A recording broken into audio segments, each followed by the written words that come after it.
There's a moment in a child's life when the world becomes too heavy for small shoulders to carry alone. For 8-year-old Caleb, that moment came on a Tuesday night in November. He was sitting on the cold bathroom floor of his house, the one with the cracked tiles and the leaking faucet that nobody had fixed since Dad left, with his knees pulled up to his chest, listening to his mom cry through the thin wall. And for the very first time in his young life, Caleb felt something he didn't have a name for yet. Later he would call it despair. But that night, he just called it quiet. A quiet so loud it was almost unbearable. And in that silence, sitting on that cold floor, this little boy did something that would change his life forever. He prayed. You need to understand something about Caleb before we go any further. He wasn't a boy who'd grown up in church every Sunday. He wasn't someone who knew all the scriptures or sang all the hymns by heart. His family had been the kind that said "God bless you" when someone sneezed and maybe showed up at Christmas. But that was about the extent of it. So faith for Caleb wasn't something he'd been handed. It was something he was about to find. The past 6 months had been the hardest of his family's life. His father had lost his job in the spring, and by summer the arguments had started. The kind of arguments that rattle windows and wake children at 2 a.m. By October, his dad had moved into his brother's place across town, and Caleb's mother, Sarah, was working double shifts at the diner just to keep the lights on. Caleb had a little sister named Lily. She was 5, and every night before bed, Lily would ask the same question. Is Daddy coming home? And every night, Caleb, this 8-year-old boy, would pull her close and say, I don't know, Lilybug, but it's going to be okay. He didn't know if that was true. He was 8 years old, and he was already learning to carry things. At school, he stopped raising his hand in class. His teacher, Miss Patterson, noticed that the boy who used to bounce in his seat with answers had gone somewhere far away behind his eyes. She sent a note home. Nobody wrote back. Caleb started eating lunch alone. Not because the other kids were mean, they just didn't know what to say to someone who looked like he was always solving an equation nobody else could see. He was trying to figure out how to hold a family together with 8-year-old hands. That Tuesday in November, he'd overheard a phone call. His mother, thinking he was asleep, was talking to Grandma on the phone, her voice barely above a whisper. Mama, I don't know how we're gonna make rent this month. I don't know what I'm going to tell the kids. I don't know how much longer I can do this. And then she wept. That sound, his mother crying when she thought no one could hear, broke something open inside Caleb. He slipped out of bed. He didn't go to her. He didn't want her to know he'd heard. Instead, he walked to the bathroom, sat down on the cold tile floor, pulled his knees to his chest, and the world just felt like too much. Now here's where this story turns. Caleb had a Bible. He'd gotten it as a gift from his grandmother 2 Christmases ago, a small blue one with his name printed in gold letters on the cover. He'd never really read it. It mostly sat on his shelf between a dinosaur figurine and a soccer trophy. But for some reason, that night, he'd carried it with him to the bathroom floor. He held it against his chest like it was something alive, and then with no script, no practice, no formal training in how to speak to God, this little boy just started talking. Jesus. His voice came out smaller than he expected, barely a sound. Jesus, I don't really know how to do this. I don't know if you're listening. My grandma says you are. She says you know everything and you love everybody. He paused. The faucet dripped. I need you to help my mom. She's real sad, Jesus, and she's tired. I can tell she's tired because she doesn't hum anymore when she cooks. She used to always hum, and she doesn't do that now. His chin started to tremble. And Lily keeps asking about Daddy, and I don't know what to tell her. I keep telling her it's going to be okay, but I don't know if that's true. A tear rolled down his face. He didn't wipe it. I'm scared, Jesus. I don't want to be scared. I'm supposed to be the man of the house now. That's what Uncle Tommy said. But I'm 8. I don't know how to be the man of anything. He let out a long, shaking breath. So I'm just asking, if you're real, if you're really there, can you please help us? Please? I don't need a big miracle. I just need my mom to stop crying. I just need Lily to be okay. I just need... He couldn't finish. He pressed his forehead against the blue Bible and he just cried. Quietly. Completely. The kind of crying that happens when you've been holding it together for so long that your arms finally just give out. And then something happened. Something that Caleb would spend the rest of his life trying to find the right words to describe. He felt warm. Not warm like a blanket. Not warm like a heater kicking on in a cold room. Warm like presence. Like someone sitting beside him. Like the air itself had changed. He lifted his head. The bathroom was empty. The faucet still dripped. The tile was still cold. Nothing had moved. But something was different. And then he heard it. Not out loud. Not with his ears exactly. But somewhere deeper than that. Somewhere in the place where you feel music before you understand it. A voice. Calm. Steady. Unmistakable. I see you, Caleb. I have always seen you. The boy froze. You are not alone in this. You were never alone in this. Caleb's whole body went still, not frightened, the opposite of frightened. Like every muscle he'd been clenching for 6 months had just been gently, carefully unclenched by hands he couldn't see. Tell your mother I love her. Tell her to open the door.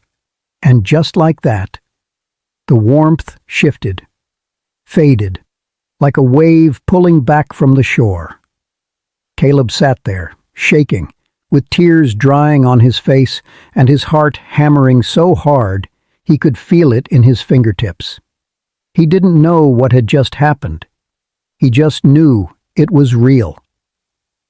He got up, walked out of the bathroom, and knocked softly on his mother's bedroom door. Sarah opened it. Her eyes were red, her hair undone, exhausted in a way that had nothing to do with being sleepy. She looked at her son, this 8-year-old boy with his blue Bible and his tear-streaked cheeks, and her face crumpled all over again. Baby, what are you doing up? Caleb looked up at her and said very quietly, Jesus told me to tell you he loves you, and he said to open the door. Sarah blinked. She pulled her son close, held him for a long moment, and then, as if pulled by something she couldn't explain, she walked past Caleb, past the bathroom, down the hallway, and opened the front door. Her husband was standing on the porch. He'd driven across town at 11 o'clock at night. He didn't know why.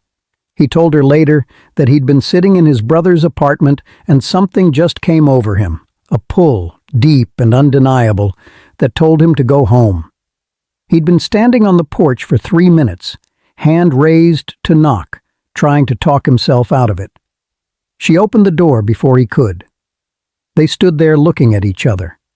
And everything that needed to be said, all the apologies, all the grief, all the exhaustion, all the love that had gotten buried under the weight of hard months, passed between them without a single word. He walked in, and from his bedroom doorway, Caleb watched. He felt something rise in his small chest that he'd never felt quite like this before. Later, he would call it faith. Things didn't become perfect overnight. They never do. His parents went to counseling. There were still hard conversations, hard nights, hard months ahead. Real life doesn't get fixed in one miraculous moment. It gets rebuilt slowly, with 2 people deciding over and over again to choose each other. But they chose each other, and Caleb watched that too. He started reading his blue Bible. Slowly at first, just a verse here and there at night before bed. He didn't understand all of it. But some of it landed in him like seeds, and he could feel them growing.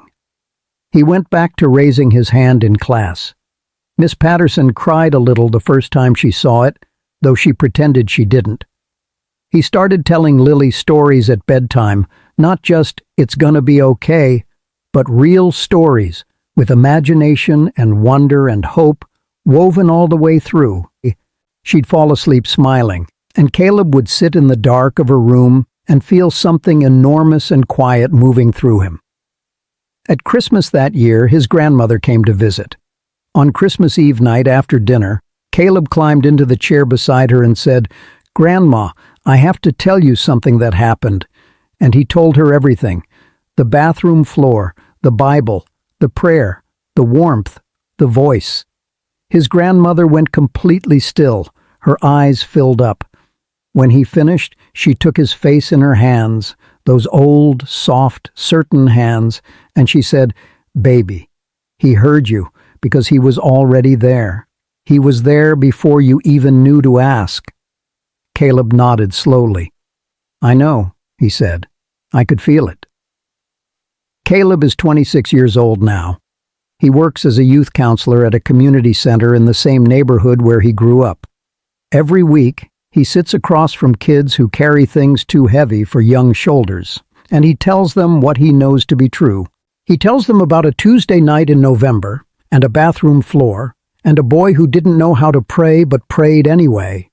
He tells them that prayer doesn't require perfect words. It doesn't require a building or a title or a theology degree. It requires only one thing: the willingness to open your hands and say, "I can't carry this alone." He tells them that God answers, not always in the way you expect, not always in the timeline you demand, not always in the dramatic movie-ending way you imagined it would look. But he answers. Sometimes the answer is a warmth on a cold floor. Sometimes it's a husband at a door he almost didn't knock on. Sometimes it's a grandmother's hands on your face. Sometimes it's the simple, staggering realization that you were never invisible, that someone has been watching you, known you, held you the whole time. "I see you, Caleb. I have always seen you." He has never forgotten that voice. He thinks about it on the hard days. And there are still hard days because that is the nature of a human life. He thinks about it when hope feels thin and the silence gets too loud, and every single time, without fail, that warmth comes back. Not loud, not flashy, not overwhelming, just present. Just that quiet, unshakable sense that he is not, and has never been, alone.